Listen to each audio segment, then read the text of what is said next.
అన్నీ లింకప్ అయ్యి ఒకదానికొకటి అవుతూ ఉంటాయి అంటూ ఉంటారు కదా! సో, అలాగే జరిగిందనమాట ఈరోజు. కంటిన్యూస్‌గా 1 వీక్ నుండి రెయిన్ పడుతూనే ఉంది. ఆ రెయిన్‌కి మాకు రోడ్స్ అన్నీ కూడా వాటర్ వచ్చేసి ఫుల్ వాటర్‌తో మునిగిపోయిందనమాట.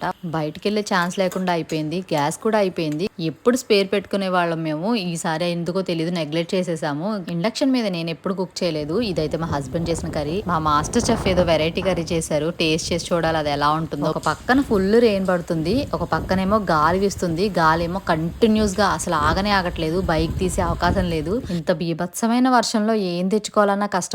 అంబ్రెల్లా కూడా ఎగిరిపోయి పడిపోతుంది. ఇదంతా కాదు గాని లోపలికి వెళ్లి చూసేసరికి కిచెన్ రూమ్ ఉందండి. వంట బానే చేశారు గానీ, కిచెన్ రూమ్ మాత్రం ఈ పరిస్థితిలో ఉందనమాట. అదంతా క్లీన్ చేసేటప్పటికి హాఫ్ అన్ అవర్ పట్టింది నాకు. కానీ కర్రీ మాత్రం చాలా బావుంది. కిచెన్ మాత్రం ఇలా ఉంది. మగవాళ్ళు వంట చేస్తే అలానే ఉంటుంది. వంట బావుంటుంది గానీ, కిచెన్ రూమ్ మాత్రం ఇలాగే ఉంటుంది. మా మాస్టర్ చెఫ్‌కి ఒక లైక్ చేసి సబ్స్క్రైబ్ చేసుకోండి.